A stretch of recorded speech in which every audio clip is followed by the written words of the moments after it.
Thank you very much. I'd like to call the meeting to order this morning and acknowledge that we are in Treaty 1 territory, the home and traditional lands of the Anishinaabe, Ojibwe, Inuit, Cree, and Dakota peoples, and in the national homeland of the Red River Métis. Our drinking water comes from Shoal Lake 40 First Nation in Treaty 3 territory. My name is Brent McIntyre, and I'll be chairing the hearing this morning. Zooming in is Michelle Duncan and Bill Moretsky. Our assessment department personnel is Matthew Barakas, and our administrative personnel is Nicole Carnegie. To the Zoom participants of the hearing, please note you are placed in the waiting room until your property is called upon. When it is your turn, you will be admitted into the meeting. Kindly follow along on the City of Winnipeg's Border Revision YouTube channel for the hearing process. Once the host admits you into the hearing, please close or mute your YouTube player. You will then be permitted to speak with respect to your property. Once your hearing has concluded, you can leave the meeting. We will be hearing applications for revision of the assessment roll in accordance with the Municipal Assessment Act. The matters for which revision is requested have been described in each application, and we will limit discussion to those matters. The statements that are made at this hearing are sworn testimony, and anyone speaking to the matters must be sworn in. Be advised that comparisons of assessments of properties are not considered evidence of market value by the Board of Revision. The Board of Revision is appointed annually by Council and is independent of it and the City Administration. It makes its decisions on the basis of the evidence provided at this hearing and issues a written order that will be mailed to all parties as soon as possible. Please note that the Board's decisions with respect to an application may be appealed to the Manitoba Municipal Board if the matter pertains to assessed value or classification, or to the Court of King's Bench if the matter pertains to the application of exemptions from taxation. Should you wish to appeal, information on how to do so will be included with the Board's order.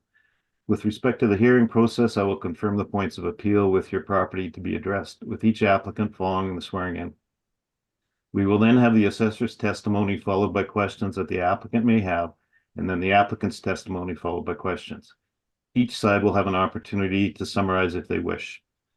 Once all of the evidence about an application has been brought forward, the applicant may leave. The process will repeat for each item on the docket today.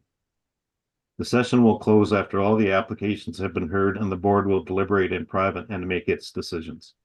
You will receive the Board's decision by registered mail as soon as possible. As information, all public hearings are live streamed, recorded, and will be part of the public record. We will be hearing items 1, 2, and 4 on our docket today. Ms. Carnegie, please affirm the assessors and the applicant's testimony. Thank you. Thank you, Mr. Chair. Mr. Story, I'm just going to place you back in the waiting room until we call your property. Okay.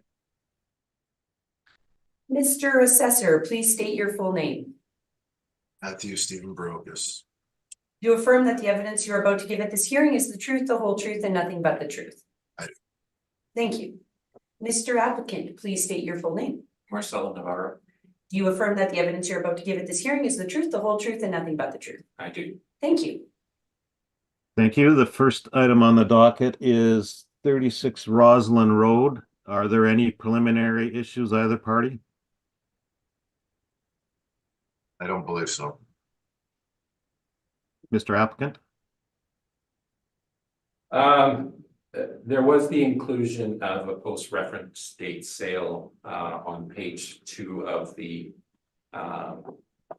assessor's brief, which I was going to speak to in the questioning, but I suppose we can address it in this at this point.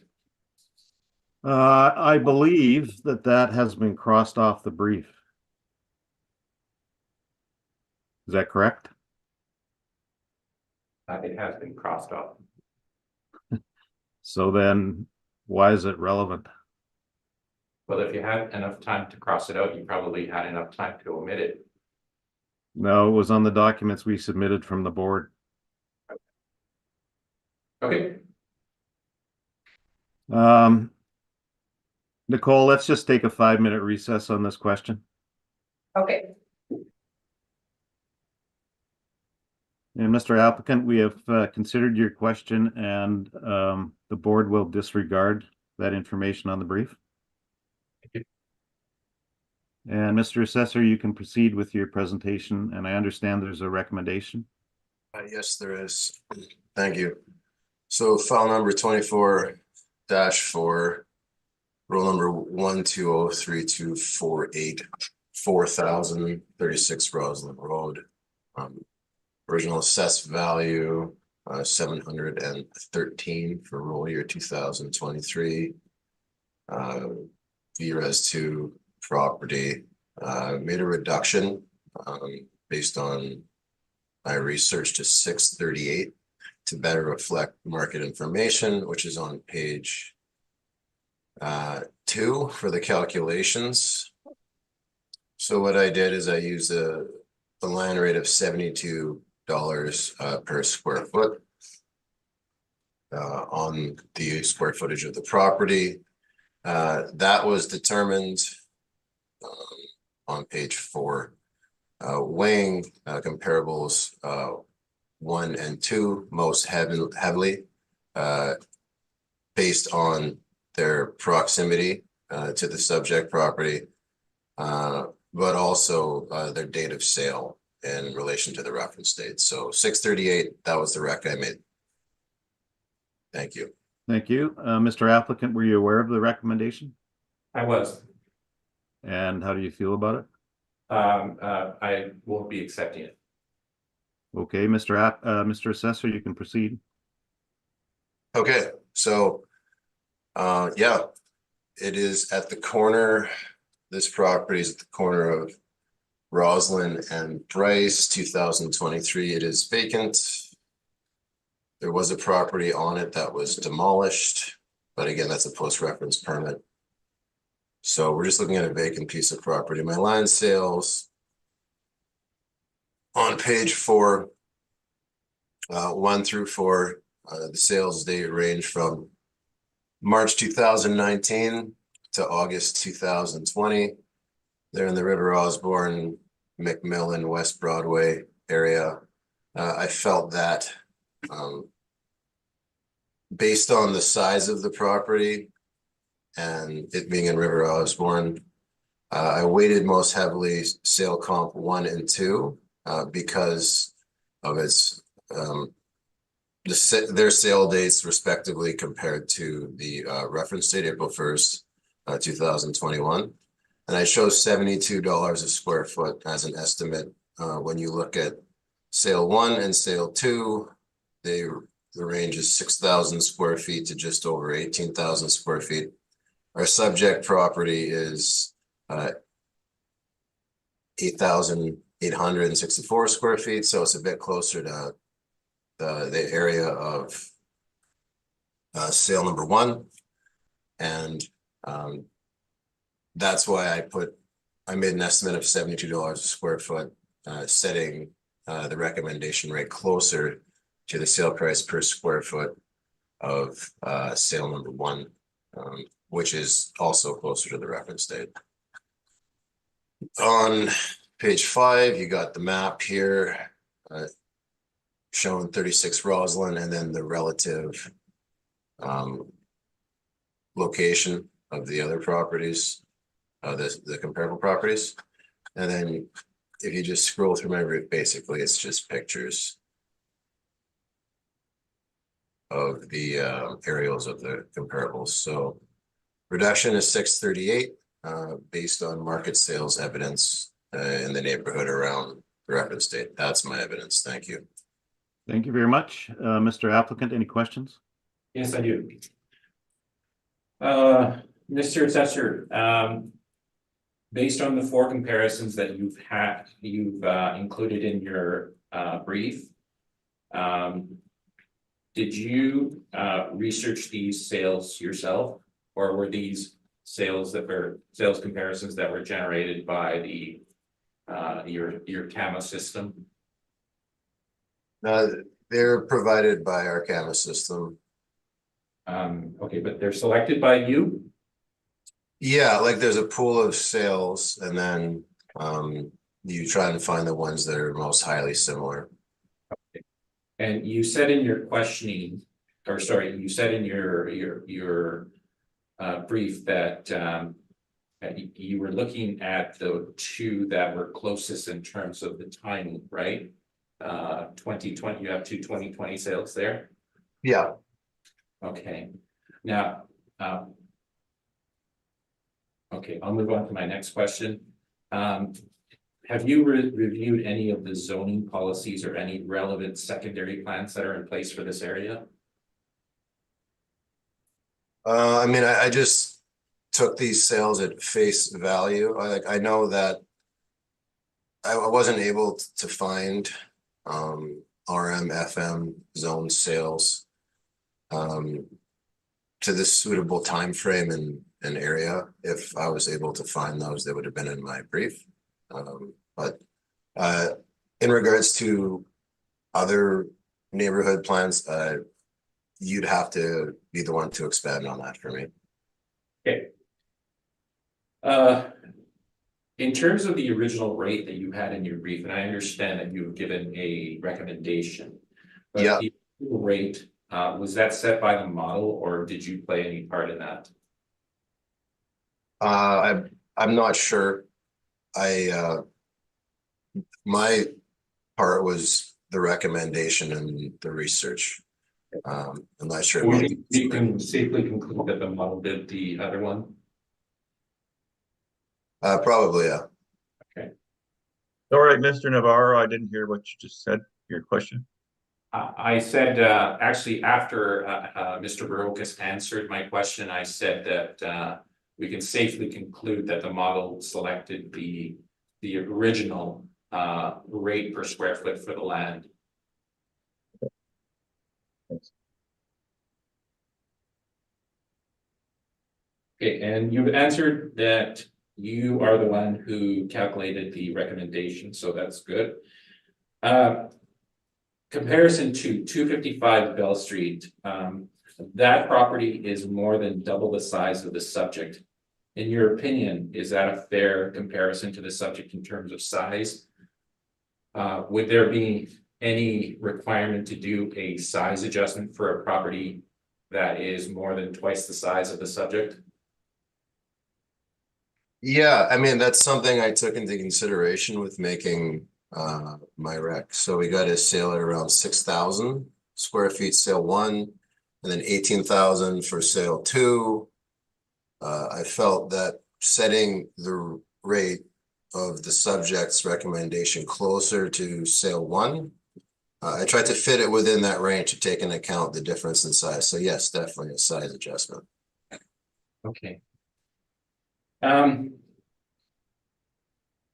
In your opinion, what explains the lower price per square foot for the smaller parcel, which is your comparison number one, that's 603 Wardlaw, in comparison to 255 Bell?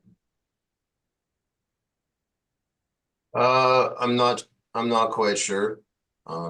Perhaps could be that a larger lot would allow a developer to build a bigger multifamily operation and perhaps generate a higher net operating income. Okay, so you can see that it's not following that economies of scale argument, correct? Would you agree with that? I mean, maybe up to, with these smaller properties, it's kind of different than the really big ones. Like if they're too small, I could see a developer not being as interested. But once they get to a certain point, and after that point, where they just get larger and larger, then what we're seeing is the economy of scale kick in. So I think what we have is a smaller property here, and that's why we're kind of seeing the reverse of what we typically see on larger, more suburban vacant pieces of land. Okay. Are you aware of any development at 255 Bell Street? I didn't look into that. And the last question is are you aware of any developments or land assemblies in the grouping of comparables that you have? I didn't look into that. Okay, thank you. Those are my questions. Thank you very much. I will also state that I have rebuttal, which you can decide when. Well, we'll ask questions on what we've seen first, and then. Okay. Michelle, any questions? No questions, thank you. Bill? Yes, just getting to the zoning, which was brought up by Mr. Navarro's questioning. You mentioned RMFM, I guess, is what Yeah. you stated. That was that the comparables were not in that zoning. Did you say that? Yeah, I wasn't able to find in the relevant area, like the Osborne Village area, sales of that zoning. So, well, actually, sorry, sale 4 is, but it's in West Broadway, which in my opinion is less desirable, slightly less desirable than Osborne Village. But comparables 1, 2, and 3 have alternate zoning. So how would that affect the value of that property?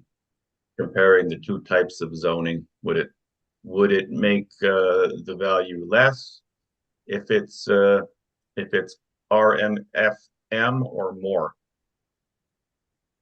I mean, I don't have enough data in the relevant market area for the time period to really make that distinction. But if we were looking at my land sale comparables on page 4, we have our 1 RMFM zone property, which it also appears in the applicant's brief as well. It's in West Broadway on Maryland. It's different characteristic of neighborhood versus kind of like tucked in Roslyn and Bryce, Osborne Village, desirable for rental, desirable for multifamily, for-profit operation. So when you see that one sold for $500,000 in 2019, and you're seeing other properties of different zoning selling a bit more than that, closer to the reference date at Wardlaw and Bell, I felt that $72 was justified rather than the $60 for the inferior neighborhood. So if the zoning is 2-family on number 1 and mixed use number 2 and 2-family again on number 3, comparing it to multifamily, wouldn't multifamily increase the value of that property because you can put a higher revenue generating building on there, couldn't you? Right. I mean, like R2, unless I'm mistaken, like you also can build like multifamily developments on R2 zone properties. The setbacks in the zoning bylaws are a little bit different, but you can still build apartments on those properties. I see. Okay, thank you for clarifying that. No further questions, Mr. Chair. And I have no questions. Thank you. So, Mr. Applicant, you want to present your rebuttal? Yes. Let's just get there first. Mr. Barakis, I just emailed it to you, so it'll just be a moment. Okay.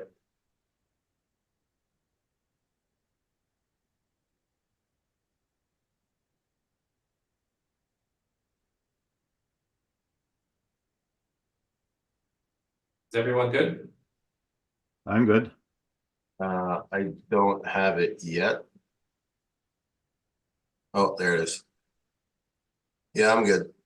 Okay, so if you turn to page 3, there is a table of contents there. And the first section is land assembly, and it's just a brief explanation of land assemblies. And this is taken directly from the appraisal text. I believe it's the appraisal of real estate 3rd Canadian edition. The top line that I've highlighted talks about how some parcels can only achieve their highest and best use as an assemblage. And in the middle, You can also see a section that I've highlighted where it says the appraiser must also recognize that frequently a higher than market price might have been paid to assemble a tract of land. Now, that is typical for assemblies or assemblages as they're known. So a purchaser will look at one property and have to purchase those properties from separate owners. That in itself causes the price to go up. They're willing to pay more simply to assemble a larger parcel that they feel will have a higher and better use than a smaller parcel would. So that is in reference to the next page, which is page 5. So page 5 is the new parcel known as 611 Ward Law. 603 no longer exists. And you can see there by what I've written that these two parcels were joined. They were purchased by two separate, they were purchased by the same owner, or they were the same purchaser, two different vendors. So you can see on page 6 that the vendor for 603 Ward Law was a Larry Vernon Kimikovich. And down at the bottom, you can see that the new owner is Lount Corporation. On page, I have to ask you a question. How is this relevant to the subject property? well, it's relevant because the comparison that the assessor used in number 1 has an artificially high price because it was part of an assemblage. Those two parcels, 611 and 603 Ward Law, were purchased on the same date. So they weren't an individual parcel, they were two parcels that were bought in order to assemble a much larger parcel. Which is what the first section of my presentation was getting at. That on page 4, that often purchasers will pay a higher amount simply because they're trying to assemble a larger parcel. Okay, proceed. Okay, so at 611 Ward Law, you can see on page 8 that again, it's a different vendor and the same purchaser, Lount Corporation. You can also see that there was a house that was sold at 611 Ward Law. So the point of this is, again, the point that I just made, that sale is likely artificially high because this purchaser was trying to assemble something larger and likely would have had to pay more because of that. Now, on page 10, we also have another situation where there is an assemblage, and this is in reference to the assessor's comparable number 4, Maryland Street. So the very top property marked with an X is the comparable that he's used, number 4. And the other parcels are the rest of the assemblage. So again, here, what I'm stressing is that these prices are probably slightly overstated simply because these property owners are looking at a larger parcel. They're assembling these parcels and they're having to pay more simply to create that larger parcel. Now, the rest of the pages from page 12 to 13 are simply the ownership of those parcels that I've identified with the X's on page 10. So you can see that there is now common ownership on them. 710 Westminster Limited. So this is an assembly. The other property on Ward Law was part of an assembly. And on page 14, we're talking about 255 Bell. that is the apartment that went in there. It's quite large. It's 50 units. Something that you're not going to get on the subject property that we have. You're not going to get 50 units on it. So you will pay, in some cases, a higher amount for the density that you're going to get out of it.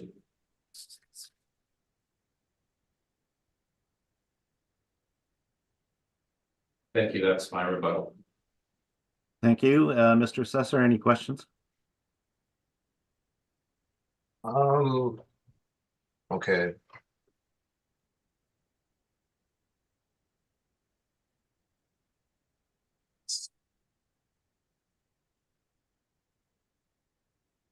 So the first property on Wardlaw, you're saying that the adjacent property sold at a later date to complete their assemblage, is that correct?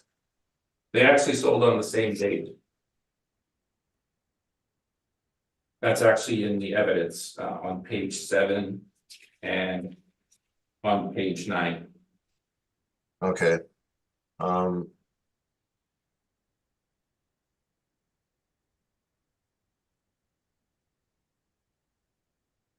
So if they sold on the same date, just looking at page 4 in the excerpt from the appraisal book, it says that the appraiser must also recognize that frequently a higher than market price might have to be paid to assemble attractive land, particularly for properties acquired near the end of the assemblage period. So would that not be less true if they were both properties were sold on the same day? Not necessarily, no. They may still be trying to assemble something larger. From what I saw, and I didn't find any applications in this section here, and sorry, this property. So they may still be trying to assemble something larger. Okay. And same with the Maryland assemblage you're saying on page 10, were those properties all purchased on the same day? No, they were all, I believe, different dates. Okay, so which ones were purchased first? From my understanding is that our parcel was purchased first, and then the other parcels came after that. Those are my questions. Thank you. Thank you. Michelle, any questions? No questions, thank you. Bill? Yes, on page 12 with the tax bills you have on there, saying 69 Maryland Street tax bills showing common ownership. How do these show common ownership?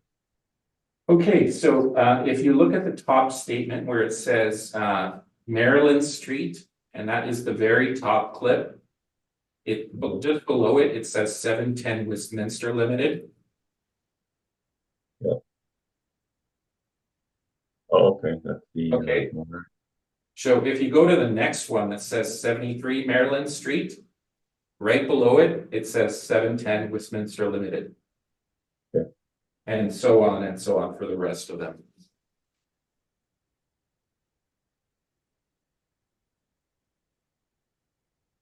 Okay, fair enough. Thanks. Okay, thank you. Thank you. I just have one question. You really don't know what is motivating these buyers in the assemblage, do you? Do we know what's motivating them? No. No, we're not, we don't know what's motivating them to pay a price for something. We can only offer our best guess. However, when I look at the two comparables, for example, 603 Wardlaw and 255 Bell, there's a difference of what, nearly 15,000 square feet, give or take. And there's $7 per square foot difference. So something's obviously motivating one of them. But is it not possible that the developer is contemplating a change of use, which you wouldn't know in any event? When they're assembling a property, I would assume that they are contemplating a change of use, which is why they're probably paying more. Again, they're reaching for a higher and better use by purchasing those properties as an assembly. Okay, that was my only question. Any need for a summation, either party? Still have my presentation. Mr. Assessor? In terms of his rebuttal, Yes.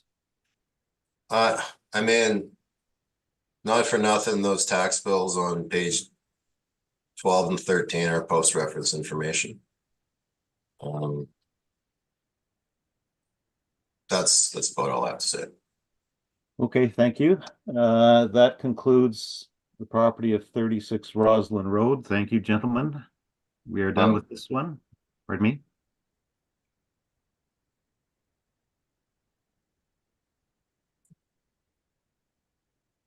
Do you have any questions, Matt? I don't think Marcello presented his Yeah, you did present brief. Yeah, Just- Mr. Chair, he still has to do his presentation. Oh, see what happens when I'm gone for 2 months? Okay, Marcelo. Hey, this is 36 Roslyn Road. And the parcel size is 8,664 square feet, ignore the gross floor area. If you turn to page 6 and 7, you can see the general location. And it is on the corner of Bryce Street and Roslyn Road. And on the bottom of page 7, you can see the former historic home that was on there. The property and land description. So the property is located on the west side of, east side of Osborne Street and north of River Avenue on the corner of Roslyn and Bryce Street. The site area is described by the city of Winnipeg as 8,864 square feet and zoned residential multifamily. The area of the subject has a secondary plan, bylaw 220-2006, known as the Osborne Village Secondary Plan, that in cases override the general zoning policy.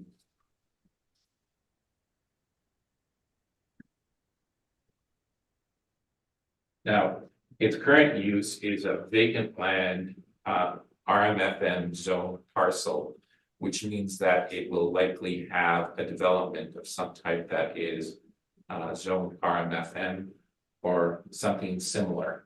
So its current use is currently its highest and best use.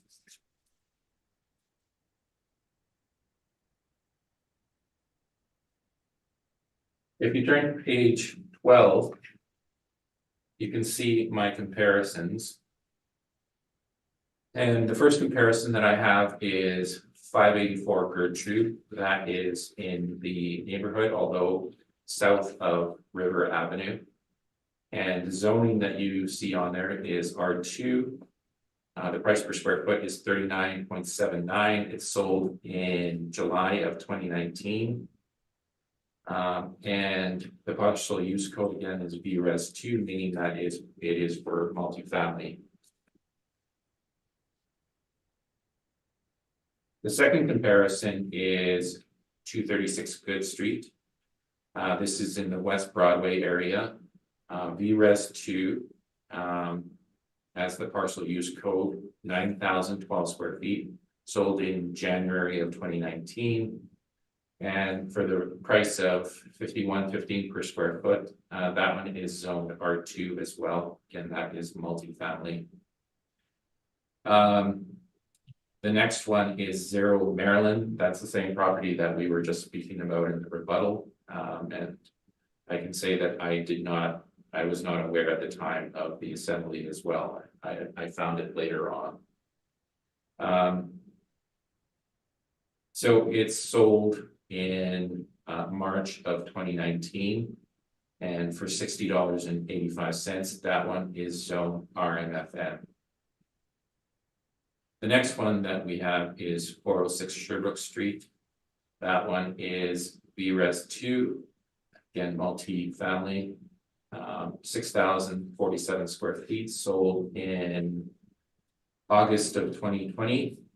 And that one sold for $32.41, RMF zoned.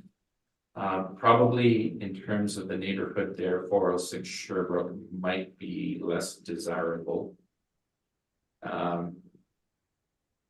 So in terms of the direct comparison approach, there should be some relativity to them. So meaning that they should be similar, they should have some similar attributes. Size being probably the most important one, which is why I got into the questioning of why is there an 18,000 square foot parcel there?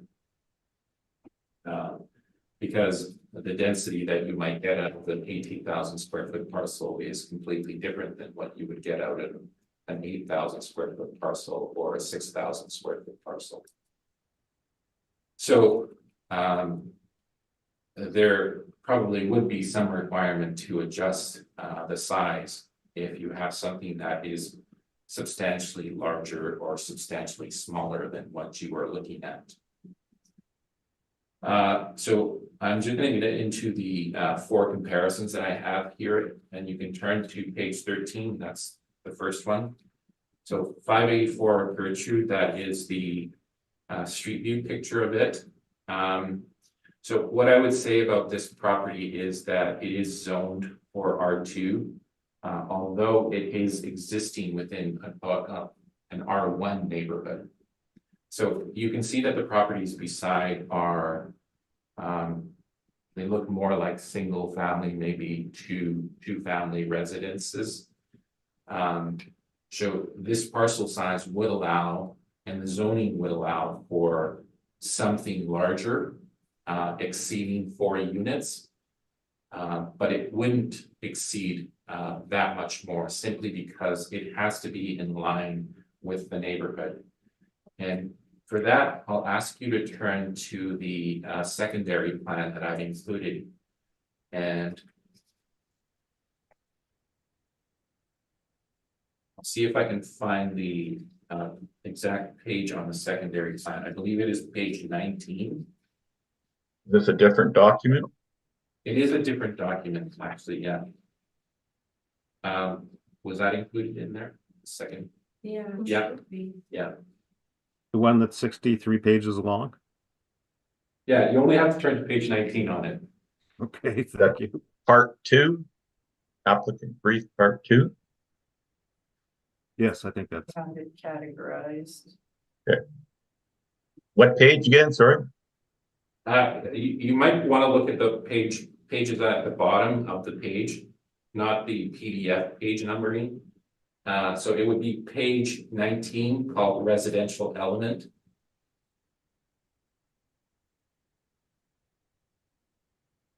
The Osborne Village secondary plan, right? Right, Yeah, so right. it would be labeled for you panel members as item 1, 24-4, 36 Roslyn Road, applicant brief part 2, Osborne Village secondary plan. And you will see a small highlighted section.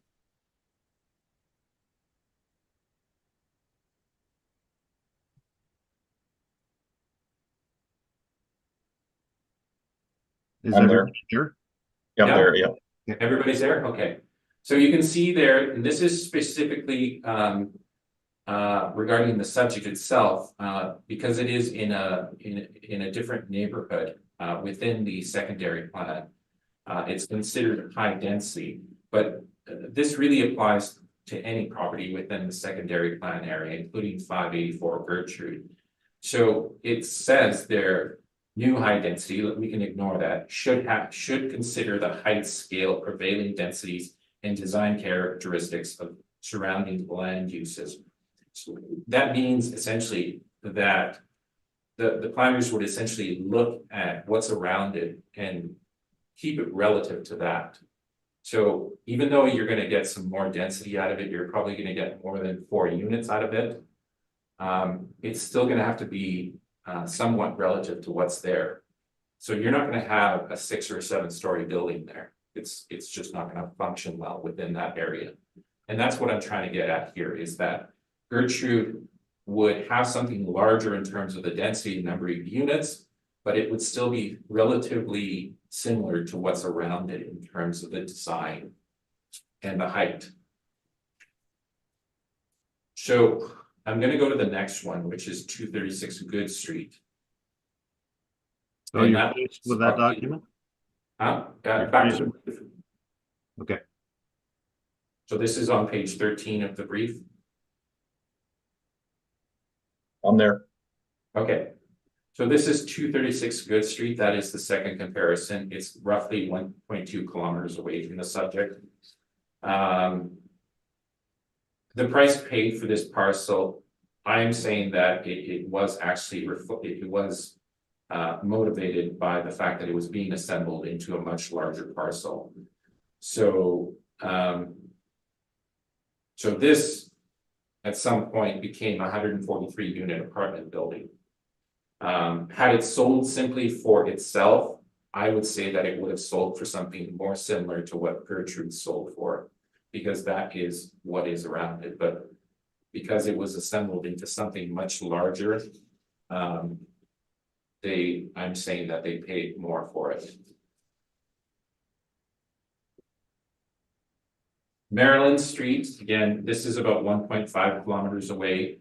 You can see the empty parcel there and the adjacent properties that were purchased there along with this property. So I've already spoken about that one. And then there is 406 Sherbrooke, which is, in my opinion, probably inferior in terms of location. This is again zoned RMFM, but it exists within an R1 neighborhood. So the zoning actually does allow for something larger to be built here, but likely won't be because, again, everything that's surrounding it is kind of smaller. So I think in terms of the scale, you might see something between, I don't know, 6 and 10 units, but you're not going to see a tall apartment building there. And for RMF zoning, I believe the height limit is about 6 stories. So for RMF zoning, you technically can't build anything higher than 6 stories, but I don't think 6 stories would be allowed here.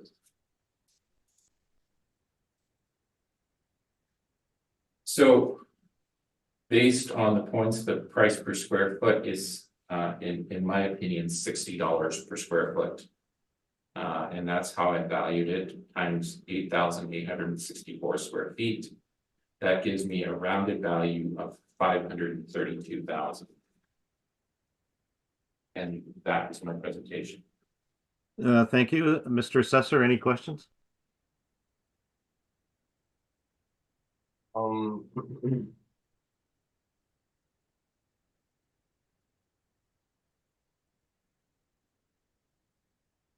Do you feel that there should be some sort of time adjustment? Given 3 of your 4 sales are from 2019? Yeah, I mean, I have actually made a time adjustment. So if you can see my averages there, it's 4605. I believe, I'm not sure if that's a median, but the rate that I had selected was actually $50 per square foot, and it was adjusted upward to 60. Okay, So I have made a time adjustment. just for the Maryland property, do you feel that West Broadway and Osborne Village would be like equivalent in terms of desirability for a developer, or is one more desirable than the other? I'm just gonna go out on a limb and say that they're kind of similar. And, you know, they're relatively close to each other. They both have similar issues in terms of, you know, demographics, crime, all of that. At one point, I would say that the Osborne Village probably would have been a superior neighborhood. But I would say that over the past, I don't know, 5, 6, 7 years, that has changed. So I'd say that they're quite similar to each other. The Osborne Village doesn't have a hospital near it. I would point that out. And it doesn't have very many schools near it as well. Okay. And just one more question, just in regards to that comparable number 3. It's on Maryland. Just looking at the property maps, that particular property would experience a much higher level of traffic going by, would it not? It's a main thoroughfare, yeah. Those are my questions. Thank you. Thank you. Michelle, any questions? No questions, thank you. Bill?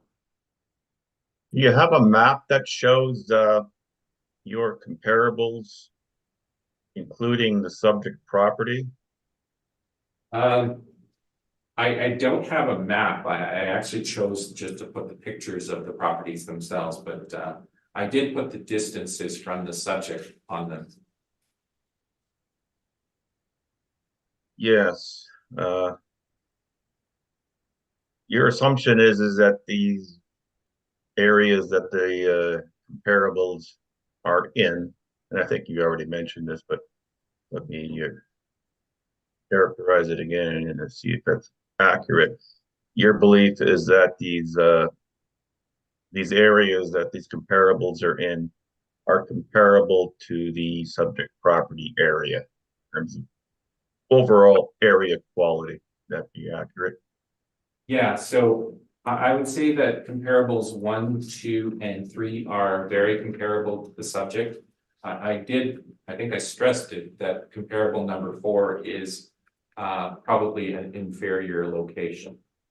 However, when you look at the averages, everything kind of averages out, and you place more emphasis on the properties that you think are more representative of or more comparable to the subject. So my comparable number 4, which is the property on Sherbrooke, which is the one that I called inferior location, sold for $32.41. I'm at $60. I'm nowhere near that. So by that, I'm saying that I put very little weight on the 4th comparable.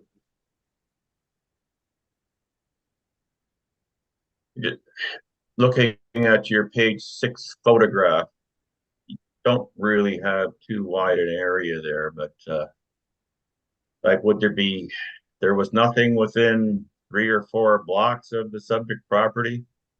Any land sales that you could compare to? I think the assessor would have found one as well if there was. There wasn't. There have been some developments in that area closer to Donald Street, but on River Avenue.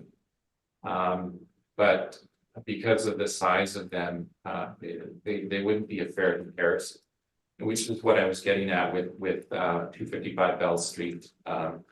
The assessor is comparable number 2. It's not fair to compare an 18,000 square foot property to an 8,000 square foot property. There's, in terms of what you can put on them, the density, the number of units that you're going to get out of them, completely different. So I wouldn't use that, and you can see by my comparisons that I've tried to stick to something in terms of relative in size. Okay, thank you very much. No further questions. Thank you. And I have no questions. Thank you. So that concludes 36 Roslyn Road. Thank you very much, everyone. Thank you. And Nicole will take a 10-minute break. Absolutely. Thank you very much. We'll reconvene the hearing this morning, and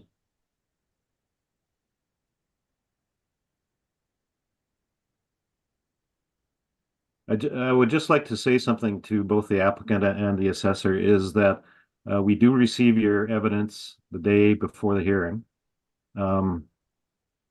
We would like you to stick to your points and certainly feel free to make your strong points before us. And then we will hear the next property, 196 Colony. Any preliminary issues either party on this property? No, sir, not from our side. Okay, Mr. Chair, I will affirm Mr. Story. Okay. Mr. Story, please state your full name. My name is Jared Story. You affirm that the evidence you're about to give at this hearing is the truth, the whole truth, and nothing but the truth. Yes, I do. Thank you.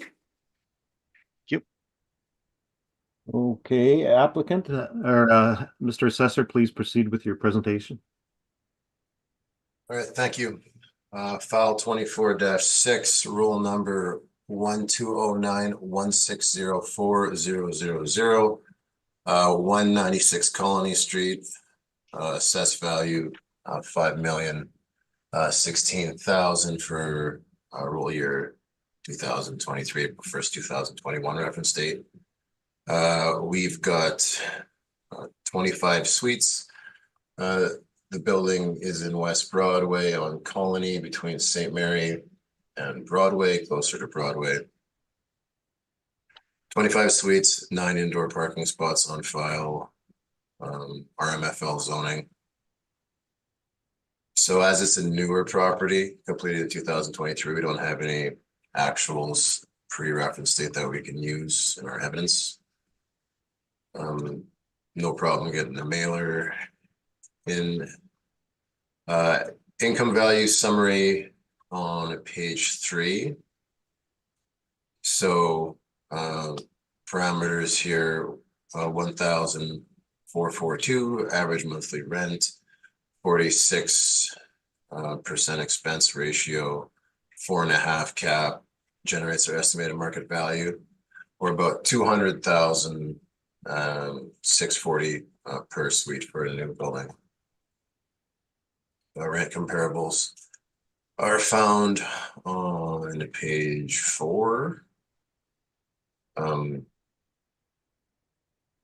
They are to the south for the most part in the Osborne Village area. I was looking for newer buildings of a similar size. So they range average monthly rent from $1,352 to $1,611. They're a mix of 1 and 2 bedroom units. Our subject property is a mix of 1, 2, and 3 bedroom units. Mostly it's over 50% 1 bedroom units. So okay, so we have our cap rate chart on page 5.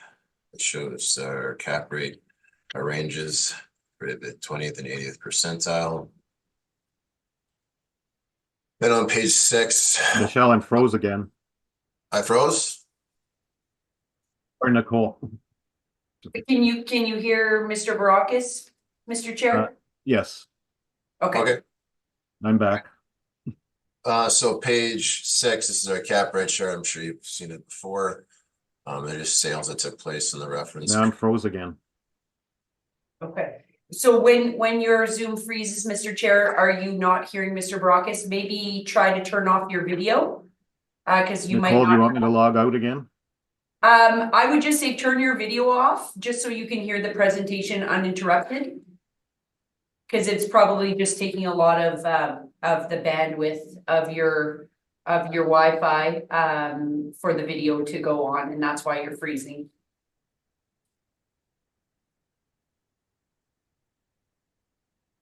I'm gonna leave the meeting again and come back. Or turn off your video. Can you turn off your video? Nicole, or Yeah, go ahead, whatever works for you.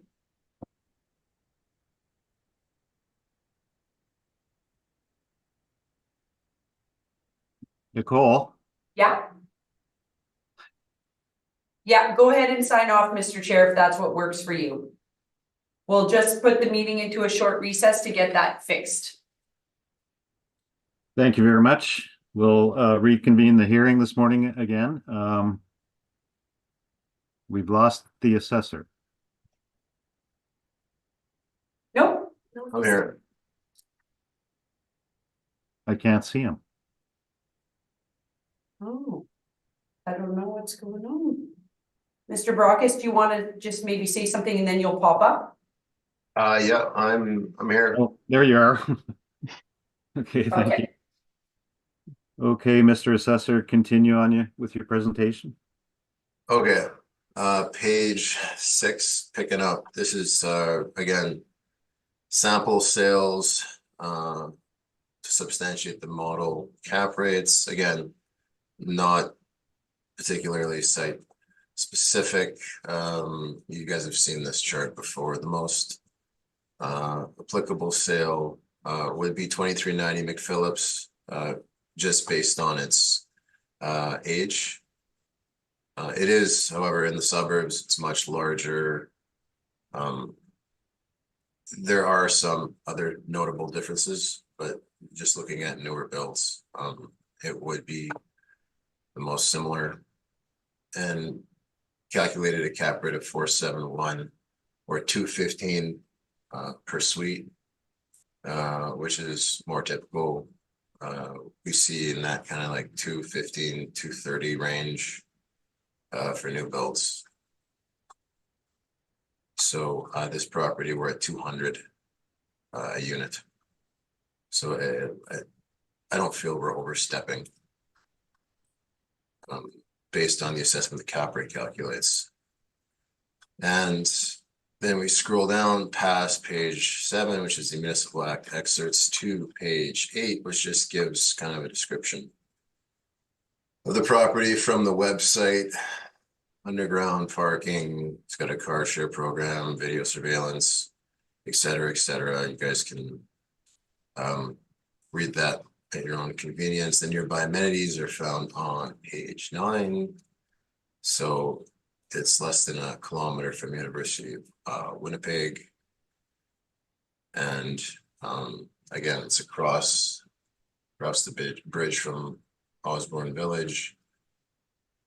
And there's also Wolseley to the west. And so then we have pictures. Again, it looks pretty typical in terms of finish for a newer build. So it's not, doesn't look like it's overdone or underdone. It looks typical for a newer. Then I included just the workup and calculations for our cap rate sale number 1 at McPhillips that I touched on to try and speed things along without having to go into butthole and whatnot. I know the panel's seen this before. It just shows how 471 was calculated for McPhillips. Again, the mailers are all there. I didn't make any changes or odd adjustments to the income and expenses to calculate that. 471 rate. So this one's at 4.5. So close by the 471 cap rate, but ultimately when you look at the market value per suite, we're at 200. McPhillips is at 215. I feel for a new build, we're right on. So I didn't make any changes. That's my evidence. Thank you. Thank you very much. Mr. Applicant, any questions? I do, sir. Thank you. Mr. Brokus, have you or has anyone from the city inspected this property? Yes, I believe so. Okay. Did you inspect it yourself? I did not. Okay. Can we agree though that it would be best described as an infill build in West Broadway? Is that a fair comment? I agree with that, yes. Okay, so it's former parking lot, very, very small land area, small plan area, so it's very tall, very low unit count, correct? It's got 25 units to. Right, but typically for a 6-story apartment, we would expect more units, would we not? It depends on how much they can fit in there. Right, okay, and that's just the nature of infill. Okay, so in terms of the parking, would you agree that that's a reasonably low parking ratio, 9 stalls to 25 suites? For indoor parking for the overall suites, I would say so, yeah. Okay. Does the model consider that when considering, obviously I would imagine it considers that in the rents, but is that a consideration when the model determines the appropriate cap rate for this property? I'm not sure. Okay. Wood frame construction, we can agree, you quite rightly pointed out, it's a wood frame, 6-story wood frame build. Would that affect the modeled cap rate? I'm not sure. Okay. And I guess the other question is the entirety of this workup that's being generated, is that all derived from the model? I believe what was done is that we got the actual rent roll and we know what the actual rents are, and then the rents were pulled back to try to reflect the market conditions at the time. So a combination of looking at past rent control increases or making estimations in regards to rent escalation, but also taking into consideration comparable properties as well. Okay, so just so I'm clear, I think what I hear you saying is you took the rents as of 2024 as evidence, or the beginning of your that's what you used to inform your position for the reference date of April 1, 2021. So that information is indeed 3 years post-reference at a minimum, correct? Yeah, to begin to inform our position. That's kind of like our starting point. And then we do market research to bring it back, including comparables. Okay, as well. but can we agree that we're not, for the purpose of these exercises, that we are not permitted to use post-reference material? Is that your understanding? That's correct, yeah. Okay. And you mentioned something else about, so basically now we've talked about this before, but I just want to point it out, Mr. Chair. I'll be expedient, but this is what we've typically referred to as the factor back method. Is that correct? Yeah, that's what you Okay. would call it. Okay. And am I correct in assuming that the factor back method, just like you pointed out, you take the rents that are many years post-reference, and then you factor them back using the allowable increases as permissible by the rental tenancies branch? Is that the methodology? Yeah, but I mean, there are also a few years in there where there were no allowable increases Precisely. because of COVID. Right. And so we didn't just use those rents, we still took percentages that were more typical in terms of rent control and applied those to bring the actual rents backwards, and then using comparables confirming whether or not they fit into the market region activity. Okay, but the so the RTB, the rental tenancies branch, has allowable increases of 0 to 2%. Some years it's 0% per year, but you're saying you're not using those rent control factor, but you're using some other figure. So what number are you using to factor back? So for 2023 to 2022, for example, what would you use? Again, I don't have that data in front of me. I wasn't the one who put this on the roll. I just have a note saying that they considered the actuals and brought it back again. And this doesn't appear in my evidence because this would be post reference. So what I'm standing on to confirm, to support my rents appear on page 4. Sure, and we'll get there in one moment, but just one last question about this. This property, based on its age, is not under rent control, correct? That's correct. Okay. Moving on to page 3. That vacancy rate, is that generated by the model, 3.2%? Okay. Is there anything to support that figure in your evidence? I mean, we get the income and expense mailers from, we put a request out, and then using that data, that's how a respective market region specific vacancy rates are derived. Okay, but doesn't CMHC say that the downtown vacancy is considerably higher than 3.2% at April 1, 2021? I mean, that would maybe be something that's in your evidence, but I don't have that in mind. Okay. That cap rate of 4.5%. So now that appears low to me, but even with your on page 5, your 20th percentile indicates that the best in class for all apartments would be 4.8. So what is it about this particular property that puts it on such a on the very, very low end of the spectrum in terms of your the city's cap rates? I mean, it's not on the very, very low end. There are cap rates like around 4% or even below 4%.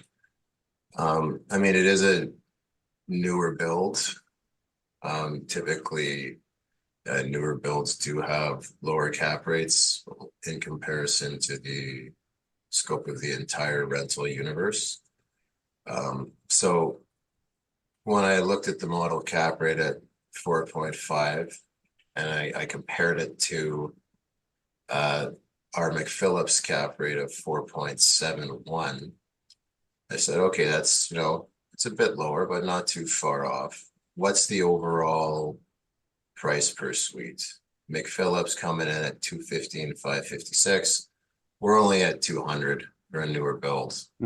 I feel the result of the mathematicals makes sense. Okay, so just to be clear though, in your evidence, you're showing the brokers' tables, and they're suggesting to us 5 to 6, 5.25 to 5.75, and 5 to 5.75. Is that correct? That's what it says, yes. Okay. All right. And in terms of these rental comps that you've used, can we agree that all of the comps that you've used are indeed in the, what we'll call broadly, the Osborne Village area? Yes. Okay. In your mind, is the Osborne Village area more desirable than this stretch of Colony? I think it would be slightly. I did hear today about how from someone from Malta say there really is not much difference at all. But in my opinion, I think it's slightly more desirable.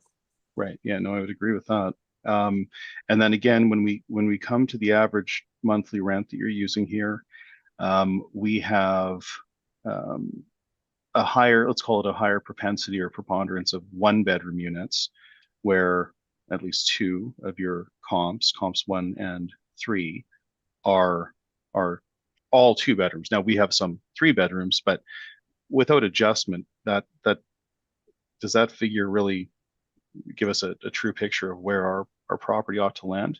If we don't have the same suite mix, doesn't that skew things? I think if we looked at maybe the suite mix in isolation, but again, 3-bedroom units rent for more. Okay. So there's more 1-bedroom units. I assume because the developer wanted to put more units in there and make more money. Right. Because of them, because of the number, getting the unit count up. But I feel this is a brand new build. It's less than a kilometer from University of Winnipeg, and not for nothing, I know what the actual rents are. I think the rents 3 years post reference, right? I know what the actual rents are. 3, right? Okay. Now on River, it's a hot rent, but are you aware that that's not just a hot rent? That's heat, hydro, and water included. That's all utilities. Are you aware of that? I mean, that's what the table does indicate, yes. Okay. Would you not have to adjust for that to come to a regular market rent? Yeah, I think that's a fair comment. Like for instance, our subject property, the utilities are not included. And okay, and 381 and 320. So those are I think, well, the first 3 are our clients. So I was able to review. Are you aware that at the reference date at 2020, both 381 Stradbrook and 320 Stradbrook we're experiencing vacancy to the tune of 7.78% and 13.89%. Be aware of that? Again, it would have to be in your brief because it's not in mine. Well, it's in the mailer. So I wonder if when you're looking at the mailer for the rents, do you consider if the vacancy is higher or if it's completely stabilized or not? I don't have that information to review. Okay.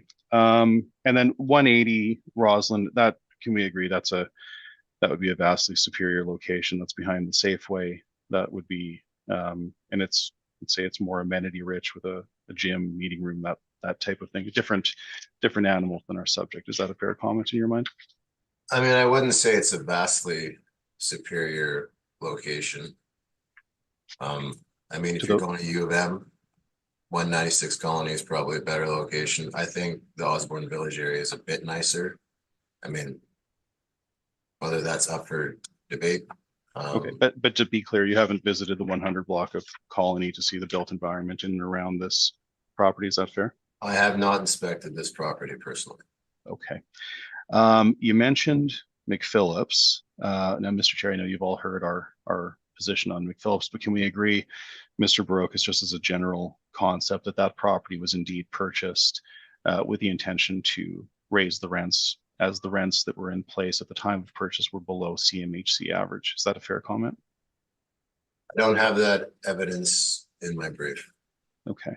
Mr. Chair, we've submitted rebuttal to that to support that, but I think for the purpose of our assignment today, McPhillips is vastly different. And now, Mr. Baroque, as you rightly pointed out, that the location for McPhillips is different. It's suburban. Would you agree with me that this property on McPhillips would draw from, it would have a wider appeal, let's say, than the property on Colony? Is that a fair comment? I think it would have a different appeal to it.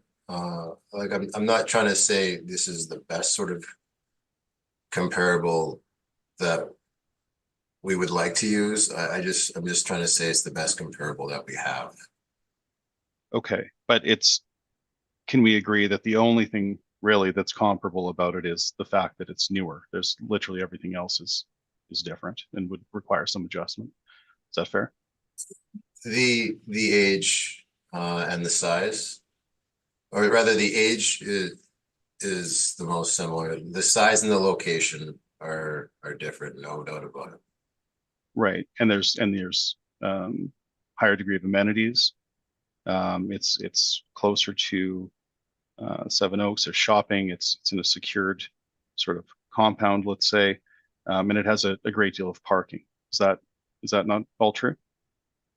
Yeah, but I mean, that being said, it's surrounded by car dealerships and a Walmart. I don't think it's the greatest location from a personal standpoint. If you go to my page 14, you don't think folks enjoy being within short walking distance to get their groceries?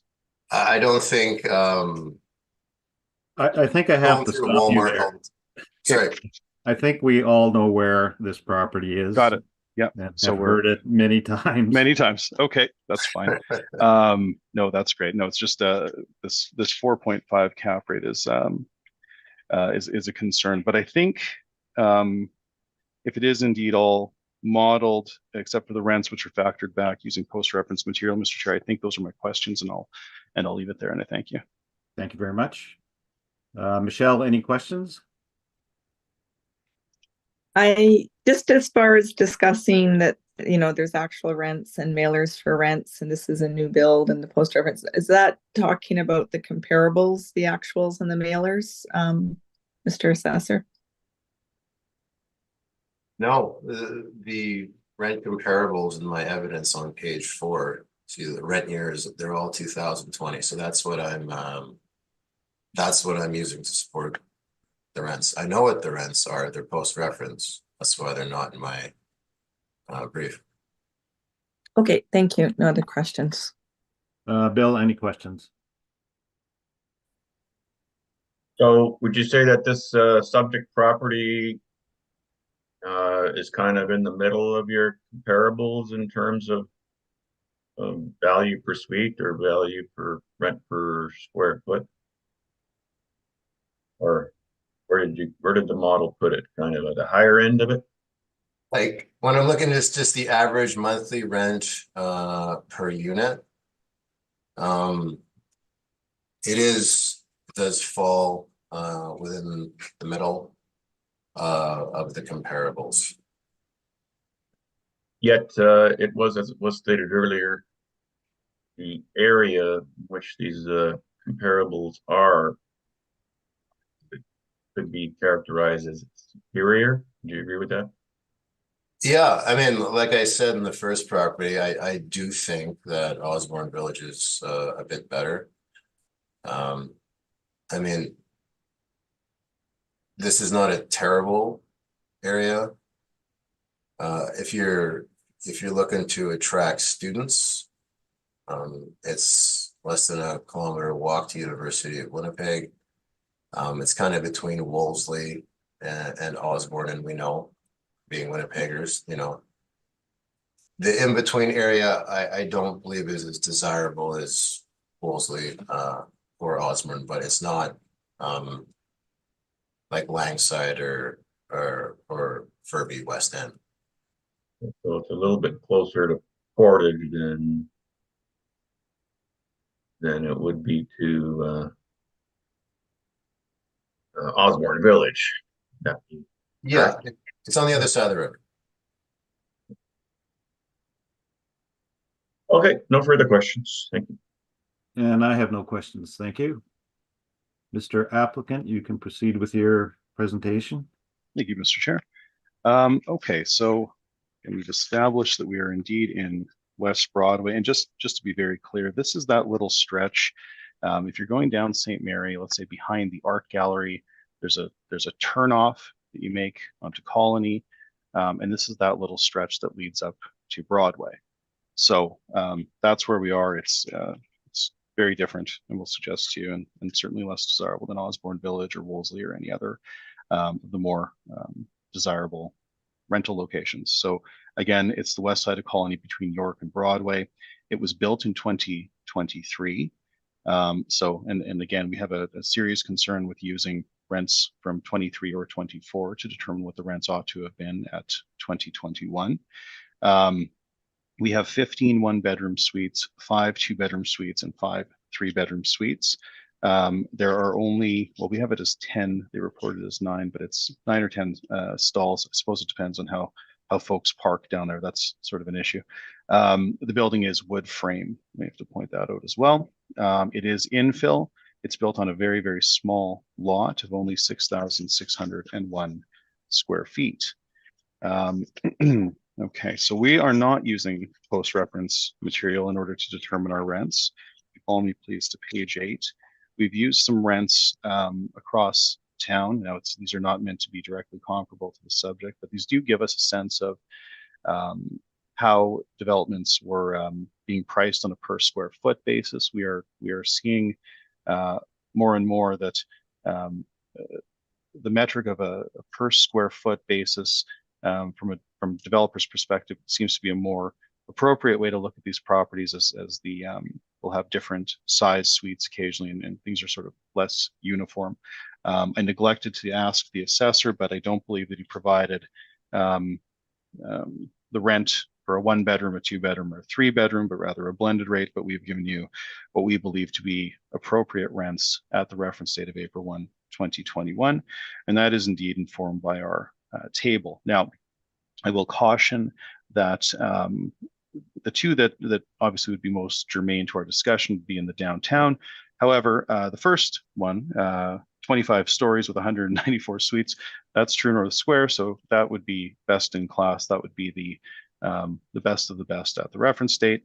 And then the final entry built in 2018, that's in Osborne Village, that's 570 Stradbrook. So we have considered that those locations are superior, and we have made adjustments. But ultimately, we're suggesting that the 1-bedroom units, which are typically 650 feet, ought to rent for $1.75 a foot or $11.38 per month. The 2 bedrooms are 950 feet, so we've used $1.50 per foot, leading to $1,425 per month at April 1, 2021, and the 3 bedrooms just a touch under 1,700 at $1,682. So given the location, given the fact that we have a wood frame infill building in West Broadway, and though it's a very nice building, it is in an area where the built environment is not well, there's potential for redevelopment, let's say, but it's not built up to its highest and best at this stage. Ultimately, we've provided you with our capitalization rate study. Now, we calculate the cap rate for Lady Joyce on Phillips as 5.59. As I mentioned, as you've all heard before, the rents that were being achieved at the time of sale were below CMHC.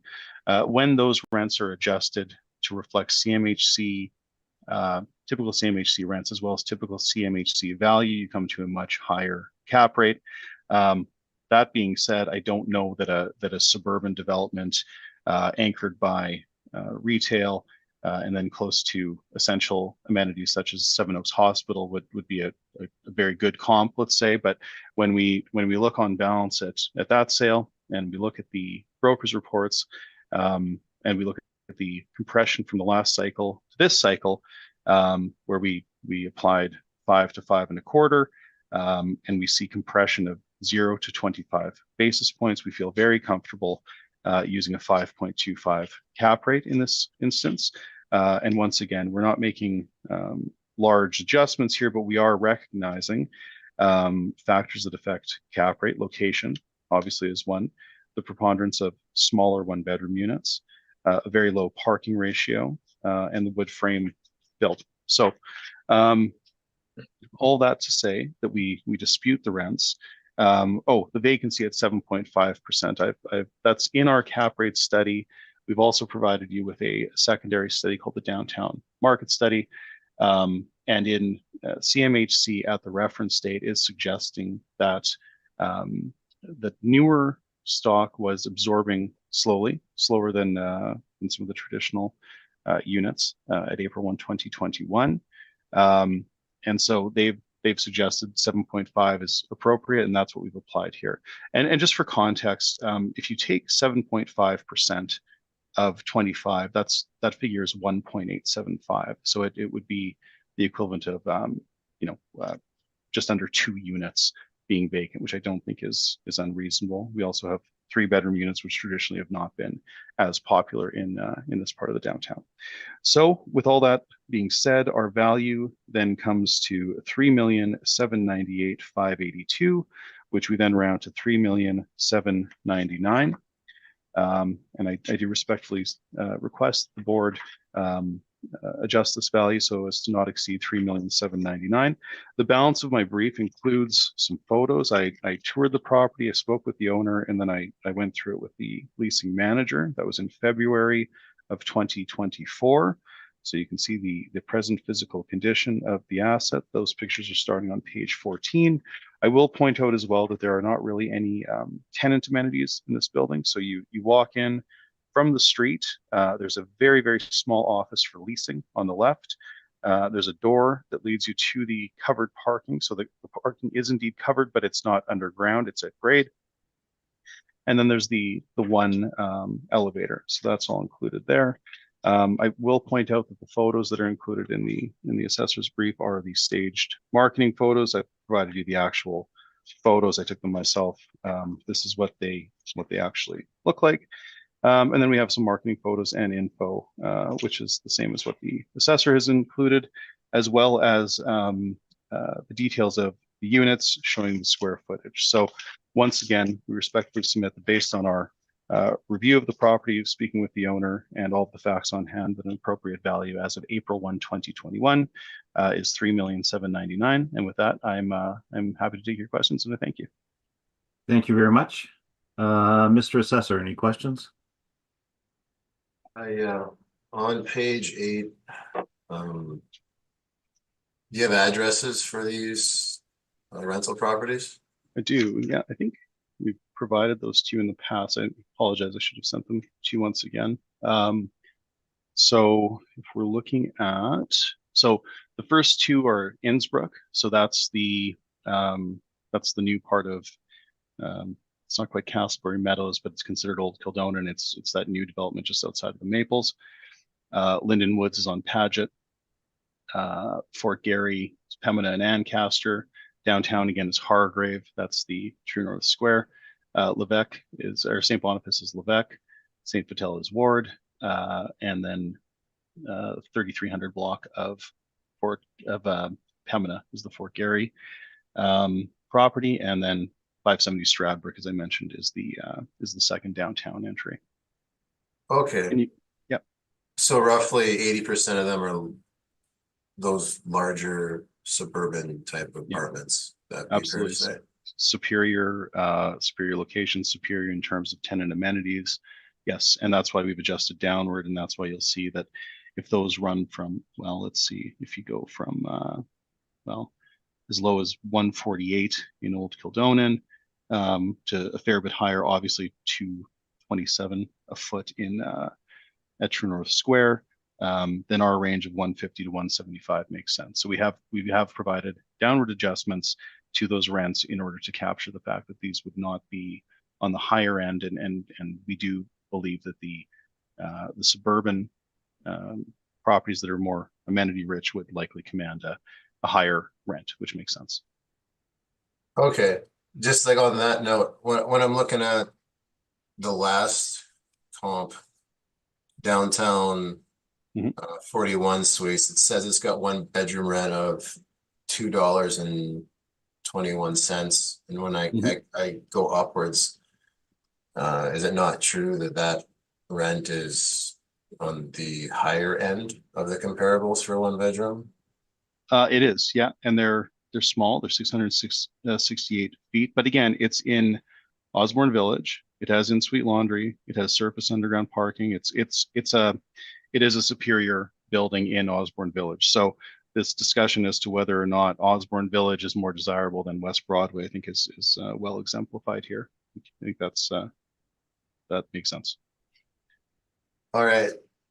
What do new buildings typically sell for or assess for, in your opinion, on a per unit basis? On what you assess them for? Or what, based on the valuations that you guys calculate? Are they in the $200,000 range? What are they typically on? Well, at April 1 of 2021, there's certainly a range. I would be reticent to suggest that 200,000 a door would make sense for a property like this, because it is an infill, and again, it is wood frame based on the location. So I know that I suppose you're going to say that the value per door is coming in low, but I think that it's appropriate given the specific factors. And there's, to answer your question, there would be a range, and it would be, I don't know that there's a sort of a homogeneous rate that we'd look at on a per door basis without inspecting the property, without seeing it, understanding the location, understanding the quality of build, the size, and those such things. So those are factors that we should certainly consider. All right, those are my questions. Thank you. Thank you. Michelle, any questions? No questions, thank you. Bill, no. Any questions? Yes, page 8. Down below, just for your information, you have a sentence that reads a vacancy rate of 3.2% applied. Yes. Also applied by Altus. So yes, that is a typo. Yeah, that's that's my error. That's a typo. You can see on page 10, we did include the 7.5%, and that is typical for the downtown neighborhoods. But yes, you're absolutely correct. I highlighted it here, and that is a typo. That's my error. I apologize. So you can assure me that was never in your thought process to go with 3.2%? No, I think it's a templated brief where I think city average at April 1, 2021 was probably 3.2. That does make sense. But we would adjust that for downtown, which I neglected to do in the verbiage, but I did include it in the workup. So the location of this subject property is down, for lack of a better word, downtownish. Would you agree with that? Absolutely. Yep. But a lot of your comparables are out in the suburbs. The majority of them are out in the suburbs, as a matter of fact. Yep. Why didn't you choose more in the downtown area? Yeah, so it's a great question. The two that we have here, we're very cautious of using post-reference material. We don't take a property that was we don't use the factor back method because obviously private market rents would typically escalate between, call it 5 to 10%, depending on the property per year. So that the factor back method doesn't make a great deal of sense. I appreciate what you're saying. We're showing what developers are commanding, what they're actually receiving, not what they're asking for, but what they're receiving. And so we're trying to adhere by the rules to not use post-reference material. And these are the swath of comparables that we're using for the supplementary assessments for 23. But if we had more downtown properties that had stabilized rent rolls at the reference date, we would certainly use them. But these were the best comparables that we had based on the assignment. You would agree, though, that the two downtown comparables that you have, the square foot numbers are significantly higher than what you've allowed in your calculations. Absolutely. Yeah. So, but we have to, yes, absolutely. So I'd mentioned that we've applied downward adjustments using our best best judgment. True North Square at 242 Hargrave would be at the very, very high end. So it would be we would be inflating the rental rate if we were using it as a direct comparable, but we're just showing you a swath of the different rents that are being achieved in the downtown. So, but you're absolutely right. We would not compare a property in the 100 block of Colony to the brand new build at 242 Hargrave, which would be considered best in class in the downtown. Certainly one of the best in class at this stage. Okay, thank you very much. Thank you. No further questions. Thank you. And that was my question concerning the vacancy rate, but that's been answered. Now I understand, Mr. Applicant, that you have a rebuttal. I do, Mr. Chair, but I think that you've all heard it before. So for the sake of expediency, I understand that you're well aware of the issues. So I think I can leave it there, and everything is we've sort of illuminated some of the issues. I don't think there's a need to dive too deeply into it, with the understanding that the panel all is well aware of our concerns. Thank you very much. Thank you. So that concludes 196 Colony. The last one on the docket is 109 James. Any preliminary issues, either party? Not an issue, Mr. Chair, but a quick comment. We had initially challenged the value on the class code 60. There was a calculation issue that we've since remedied, and based on that, we're effectively aligned with the assessor in terms of the class code 60. So we will limit our conversation to the apartment income stream, if that's okay. Yeah, that's fine. So you're happy with the 2,193,000 for class code 60? We're close to it, so we'll accept that and focus our efforts this morning on the class code 20. Okay, thank you very much. Mr. Assessor, you can proceed, and since there's an agreement on the class code 60, you don't need to address it. Okay, that's great. Okay, so we've got 109 James, roll number 1309907, 1350. Two class codes, since we're just talking about class code 20. We're at 20,644,000 on it. So 93 suites, 46 indoor parking on record. I go to page 3, shows the workup for the property. Unless something's changed for the purpose of it making this expedient, I believe we are in agreement in terms of potential market gross rents. We differ in terms of vacancy. Again, the model vacancy is 3.2, and then we have a 37.35 expense ratio. The applicant has a different expense ratio, so that's something that's separate as well. And we're at a 5% cap rate. That's how our 20 million 643,820 is calculated using 221,968 market value per suite. Our rental comps are on page 5, but as potential market gross rents are agreed, unless something has changed, I won't belabor the point. Model cap rate is 5. Kind of did the talk on how cap rates were generated last property, and I know, looking at the faces, everyone is familiar. So there's just some photographs of the subject property carrying on from page 10 onward, just showing the general interior of the units. Again, these are staged photos. And then just the photos of the restaurant, which is quite good in my opinion. And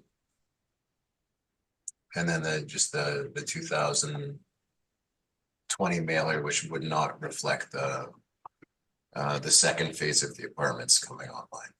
So class code 20,644,000, total assessment 22,837,000. That's my evidence. Thank you.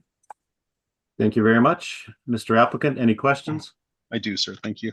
Mr. Barocas, okay, so I guess the first question is, this is now the second supplementary for this property for this cycle.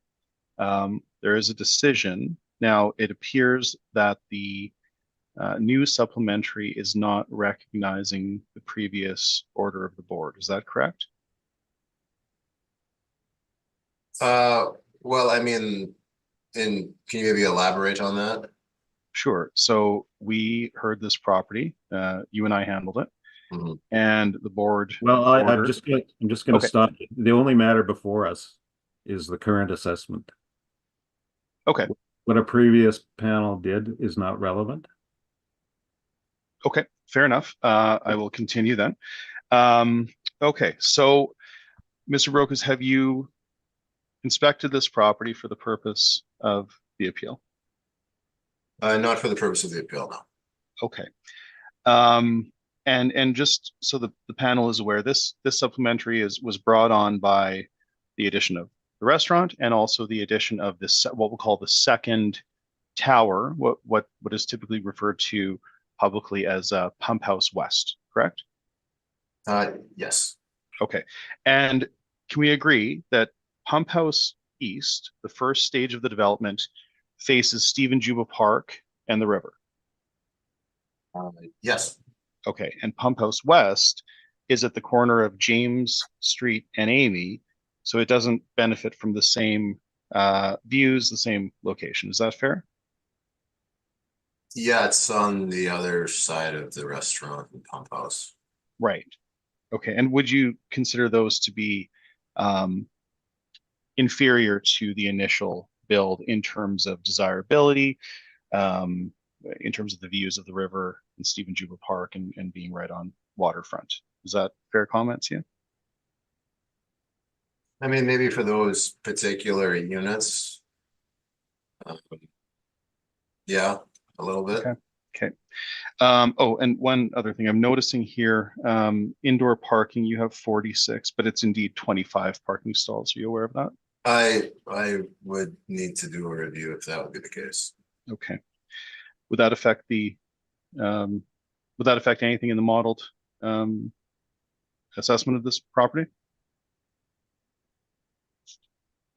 The model, when it takes the rents, when the rents are entered in our system, it's looked at on this 1 bedroom, 2 bedroom, 3 bedroom basis. Parking is actually not included. It should be when I dive into these on a site specific basis. That's something that I look at in my review. Okay. And if you have 25 stalls and 5 of them are dedicated to the commercial tenants, so really you have 20 stalls for 93 residential units. Would you agree that that's a very, very low parking coverage ratio? Maybe more so for the suburbs, but it's on the lower side. People who live downtown, I think there's a higher amount that don't have cars. It's part of the reason of part of the appeal of living downtown. But I would agree that it's a lower than typical Okay. indoor parking. And okay, it's moving through very quickly here. Has anyone inspected this property from the city? I believe the person who put on the second phase would have. Okay. I don't put on the new builds anymore. So- I kinda just review the numbers after. Okay, so I ask because I'm looking at page 5 and 123 James, so that's Pump House East, that's the new addition. 30 of those 65 units are 485 square feet. Are you aware of that? I'd have to look through my brief to see if that information. Okay, so that's my issue here. So if we go on page 5, Mr. Chair, this is page 5, rent comps under subject. If you go down 4 from the bottom, gross floor area per unit, the city is recording 1,682 square feet per unit. That's over 300% higher than what they actually are. Is that Yeah, affecting the model? that takes into account like all of the area. So, I mean, So that's counting the restaurant, that's counting the office and the barber shop. yes, Okay. yes. So that I- is indeed erroneous, correct?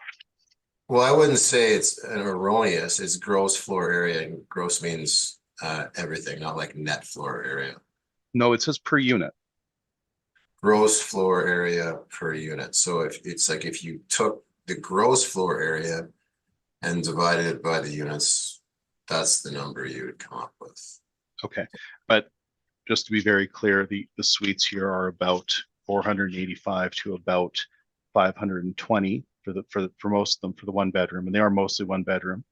And then the 2 bedrooms are about 1,000 square feet, correct? What page is that on again? Well, that's not in your brief. You don't. The only thing that you're showing for the suite size is that the gross floor area per unit is almost 1,700 square feet. Okay. I'm wondering if you're aware, if the model's aware, if this has any bearing on how this assessment is made when we see that it's overshooting it by over 300%. That seems quite out of whack.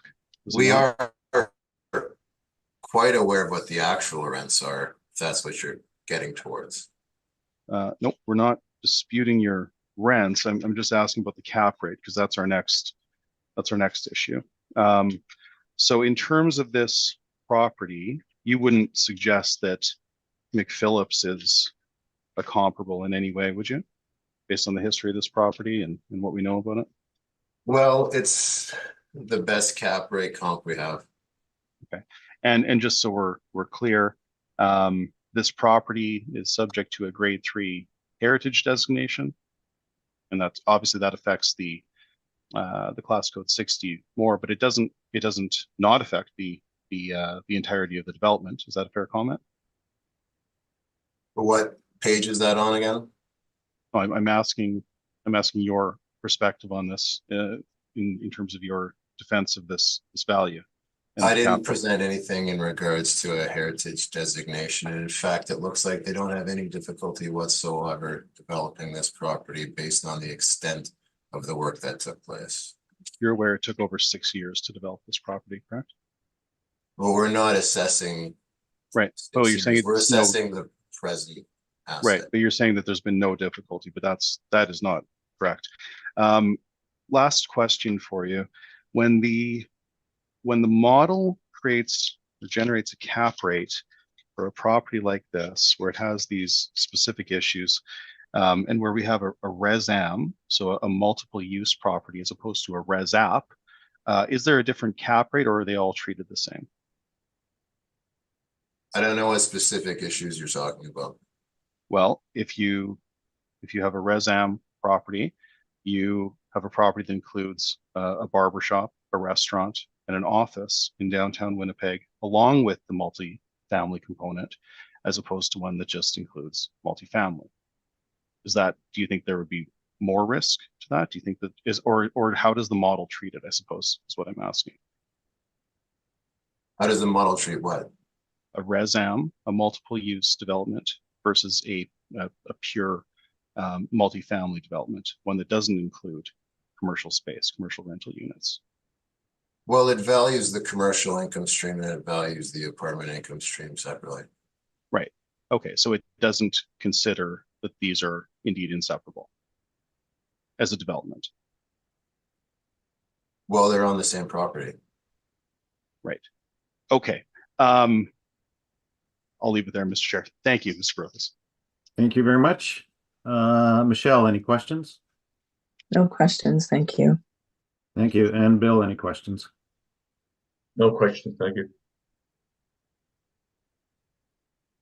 And I have no questions, thank you.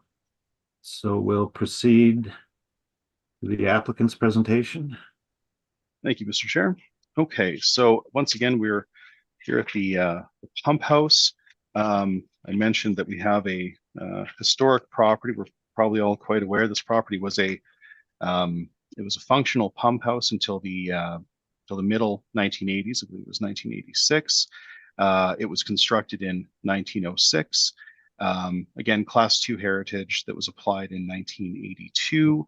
I will point out that the heritage designation includes a caveat on title that runs with the property. The entire exterior of the pump house building must be preserved, and any of the repair work has to go through a different permitting process. So it has to go through the heritage permit process, and that is pursuant to Historical Resources Bylaw 55/2014. I mentioned here that there are 15 known proposals.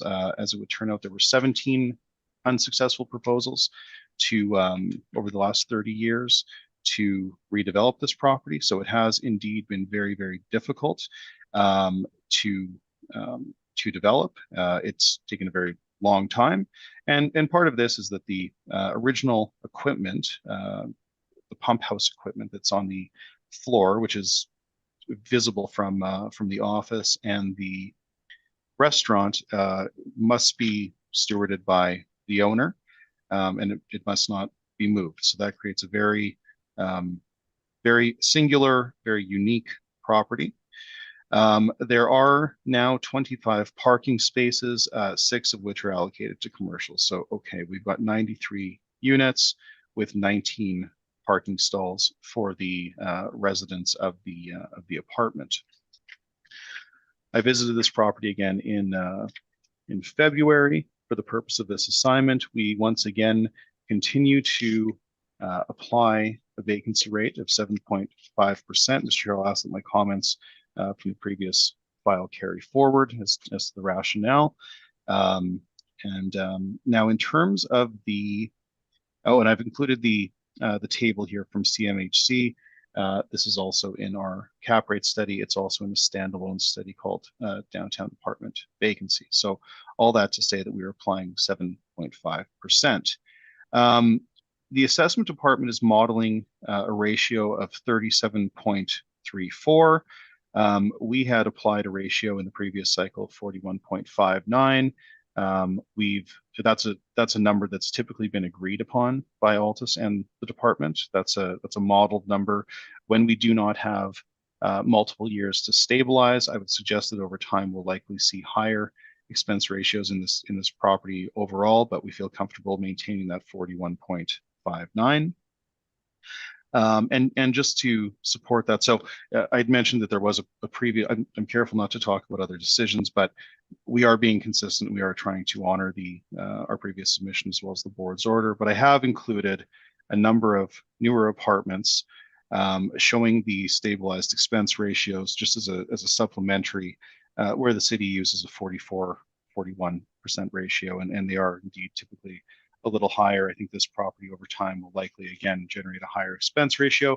I should also note that each suite includes custom millwork based on the size of the suites. They are typically fairly small. They have Murphy beds, so that would be considered partially finished. They also come with 58-inch screen TVs, smart TVs in the one-bedroom units. That's all included in the rent. And high-speed internet is also included in the rent. So I think, once again, we will likely see higher expense ratios, but for the time being, 41.59 is consistent, and we feel very comfortable with that. Cap rate is the final issue that we're dealing with.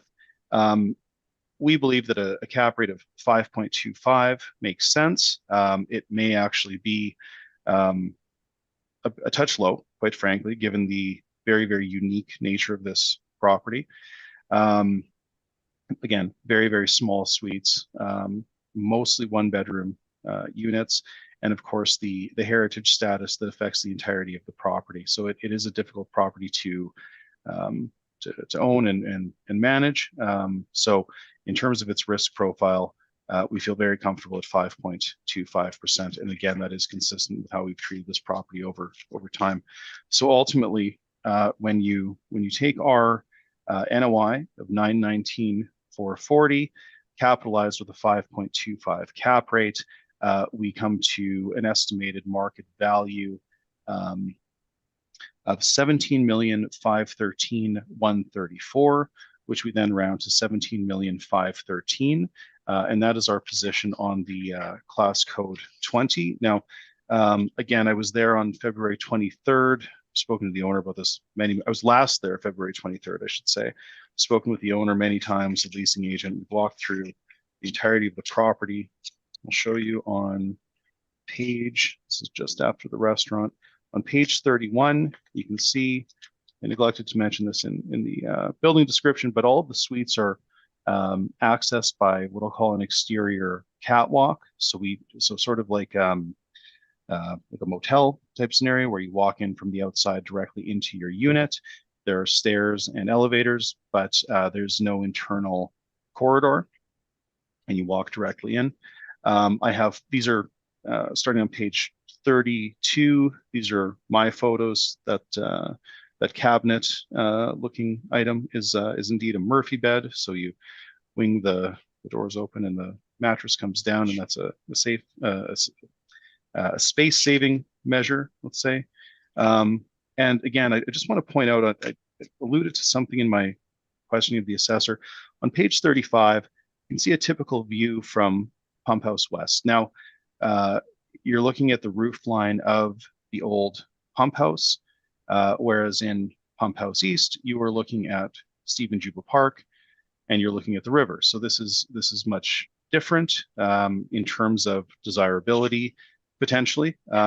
So it's somewhat different. We've added more units from the last cycle, but I would suggest to you that the units that we've added are not are slightly inferior, certainly in terms of their views, not in terms of their finish, but in terms of their views from the original build. So ultimately, when we accept the assessor's class code 60 value and apply our 17,513,000 on the class code 20, we come to a value of 19,706,000, and we do respectfully submit that the value not exceed 19,706,000 based on 17,513,000 for the CC20 and 2,193,000 for the office and retail section. And with that, I'm open to your questions, and I thank you. Thank you very much. And Mr. Assessor, any questions? No questions, thank you. And Michelle? No questions, thank you. And Bill? Yeah, just can you maybe just briefly go over how you came up with your 7.5% vacancy on this property? Yep, absolutely. So once again, I'm just going to pull this up very quickly. CMHC. So typically, Mr. Sir, what we do is we'll take 3 years of actual vacancy on a site-specific basis to determine what an investor or next potential purchaser might expect for vacancy.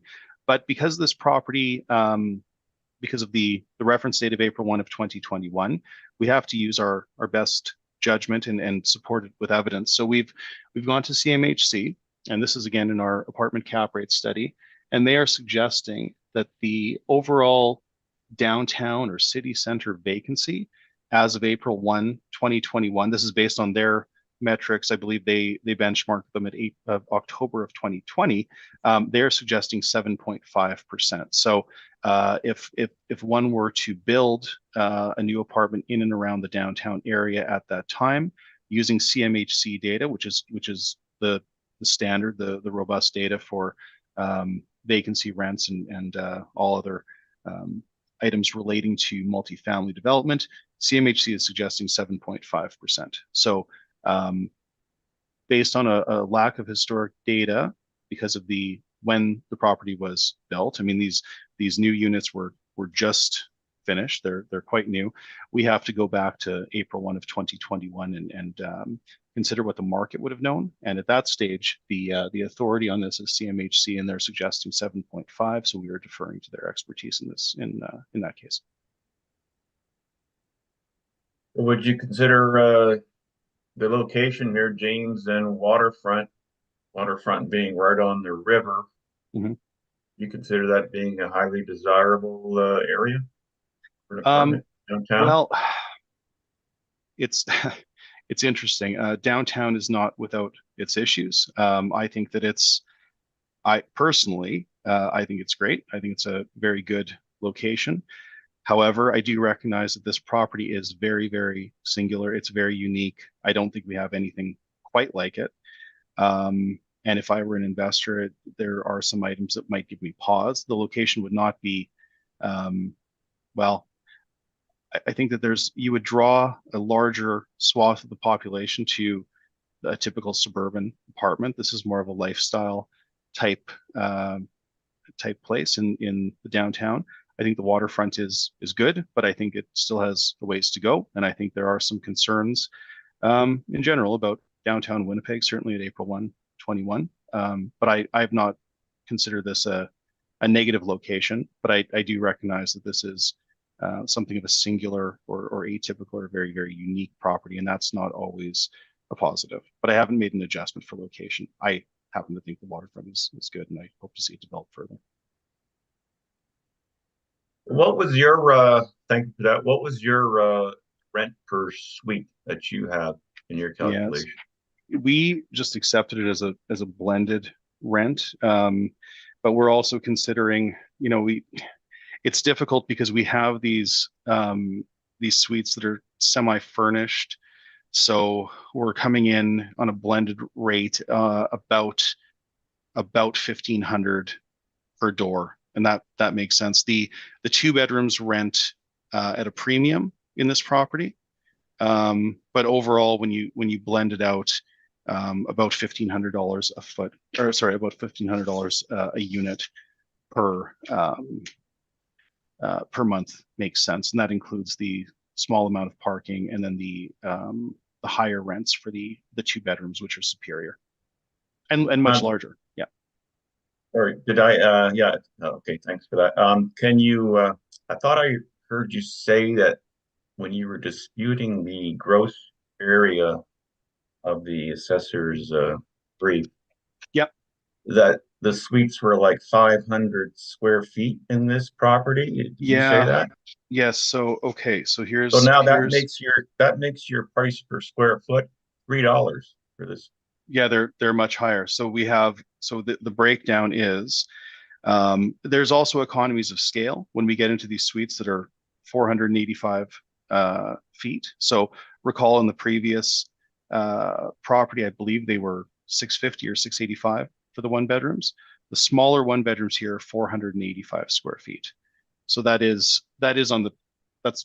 pretty small for a new build. So the waterfront drive, what I'm calling Pump House East, there are 7 1 bedrooms at 500 feet, 7 at 535, 7 at 515, and then 7 2 bedrooms at 1,030 square feet. And then the new addition, which has triggered the supplementary that we're discussing today, 30 of those units are at 485 square feet. Those rents, I agree with you, they're quite high, but again, they include they do include televisions in all of the one bedrooms. They're semi-furnished with the Murphy beds, and they include high-speed internet. So the rents are higher than what we would typically expect. But again, I've mentioned a couple times, I think the expenses to the owner are going to be higher moving forward as well. But the rents, these do rent at a premium, and typically that's because half of them are on waterfront and facing the park and facing the river, which obviously that would command a premium. Well, you're, again, just, it is a pretty desirable area, place to live then. I Right. think so. Yeah, I know. I absolutely think so. But I don't know how many folks could live in 485 to 530 square feet. That's when you're in them. They're pretty small, but I think they're great. But they are smaller, so they're maybe not for everybody. They are more of a lifestyle type apartment as opposed to a typical suburban. Okay, Yeah. thank you very much for those answers. No further questions. Thank you, sir.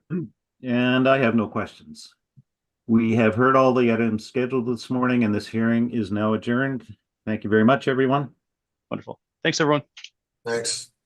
Bye. Bye-bye, thank you.